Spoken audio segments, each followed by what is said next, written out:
پہلی بات تو یہ ہمارے بعض لوگوں کے ذہنوں میں سادہ دل لوگ وہ سمجھتے ہیں کہ پوری دنیا میں ایک ہی دفعہ آ جانی چاہیے. یہ کوئی علاقائی خلافت تو نہیں ہو سکتی، خلافت تو عالمی ہوتی ہے. ان سے میں کہتا ہوں عالمی خلافت کب تھی جناب؟ یہ تو نہ خلافت راشدہ میں عالمی تھی. کیا ہندوستان شامل تھا اس میں؟ کیا چین شامل تھا؟ کیا یورپ شامل تھا؟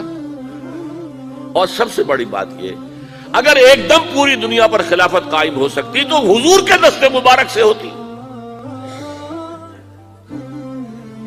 لیکن نہیں ہوئی.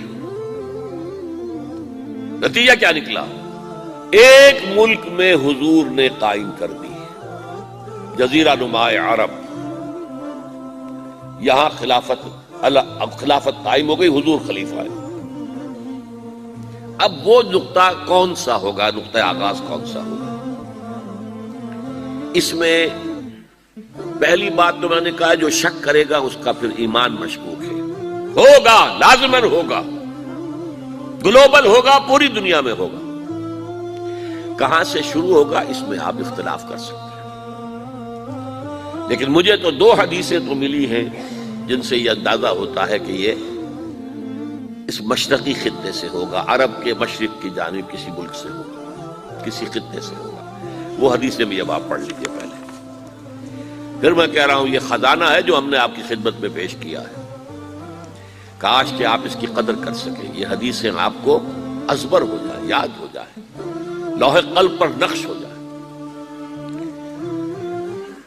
ہندوستان اور خراسان یعنی موجودہ افغانستان کا ذکر. ابن ماجہ کی روایت ہے عن عبداللہ ابن الحارث رضی اللہ تعالی عنہ قال رسول اللہ صلی اللہ علیہ وسلم یخرج ناس من المشرق یوطئون للمہدی یعنی سلطانہ، یعنی سلطانہ، دونوں طرح سے پڑھ سکتے ہیں. حضرت عبداللہ ابن حارث فرماتے ہیں رضی اللہ تعالی عنہ کہ حضور نے ارشاد فرمایا مشرق کی طرف سے وہ فوجیں نکلیں گی، لوگ آئیں گے جو عرب میں مہدی کی حکومت قائم کریں گے. یہ مہدی کون ہوں گے اس کا ذکر میں ذرا بعد میں کروں گا، لیکن نوٹ کر لیجئے کہ مہدی سے پہلے لازماً کسی مشرقی علاقے کے اندر وہ نظام قائم ہو چکے گا، تب وہاں سے فوجیں آئیں گی نا. یہ مشرق کون سا ہے؟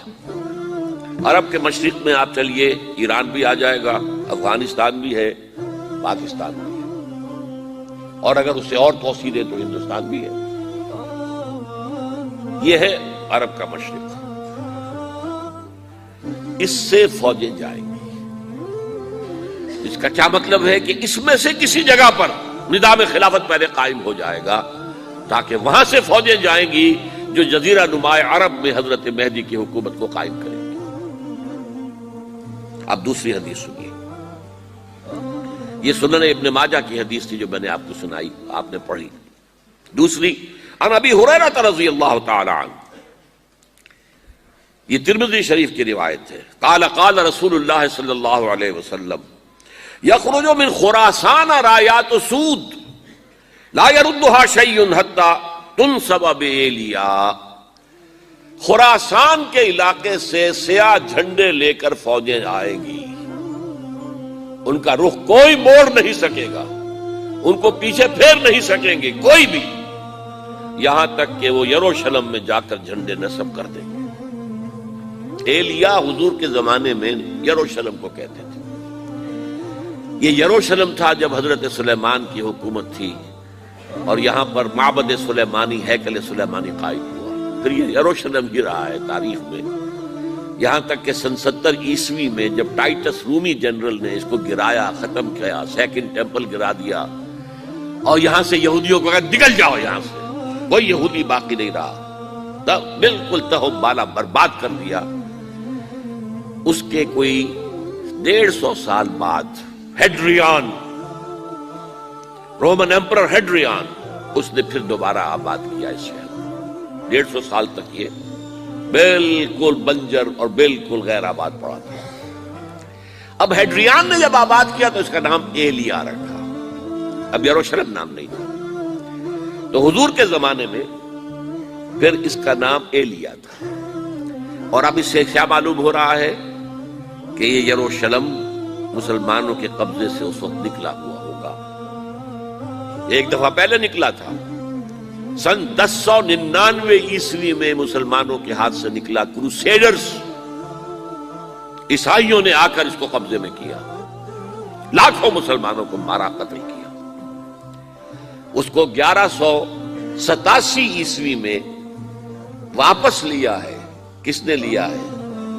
صلاح الدین ایوبی. کرد، عرب کھوکھلے ہو چکے تھے، عربوں نے کھویا، واپس نہیں لے سکے.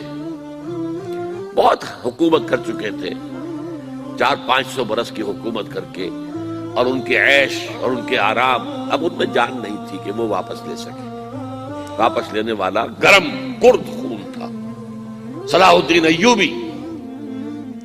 تو گویا کہ اب آپ سمجھئے کہ 88 برس تک عیسائیوں کا قبضہ رہا یروشلم پر. اب 1967 میں یہودیوں نے قبضہ کیا ہے، اور اب 38 برس تو ہو گئے، 88 نہیں تو 38 برس تو ہو گئے. لیکن وہ دور آئے گا کہ اب پھر لیں گے. لینے والے عرب بھی نہیں ہوں گے، خراسان کے علاقے سے فوجیں آئیں گی. یہ خراسان کیا تھا؟ ایلیا تو میں نے آپ کو بتا دیا، یروشلم کا نام ہے. خراسان اس زمانے میں ایک بہت بڑے ملک کو کہتے تھے. کچھ حصہ پاکستان کا بھی اس میں شامل ہے، کچھ حصہ ایران کا بھی ہے. ایران کے اس حصے کو اب بھی خراسان کہتے ہیں. وہ ایک صوبہ ہے، خراسان ایک صوبہ ہے ایران کا، چھوٹا سا. پاکستان میں خاص طور پر یہ جو علاقہ مالاکنڈ ایجنسی کہلاتی ہے، اس سے اوپر جتنا علاقہ ہے، اور یہ جو واخان کی ایک پٹی آتی ہے اوپر، واخان افغانستان کی ایک پٹی سی دم سی چلی آتی ہے جو جا کر چائنا کی سرحد سے مل جاتی ہے. یہاں سے لے کے یہاں تک یہ جو مالاکنڈ کا وہ درہ ہے اور پہاڑ ہے، یہ بھی خراسان کا حصہ ہے. باقی تقریباً 2/3 آف افغانستان ساؤدرن حصہ نہیں ہے خراسان کا حصہ. یہ سیستان کہلاتا تھا، یہ خراسان نہیں ہے.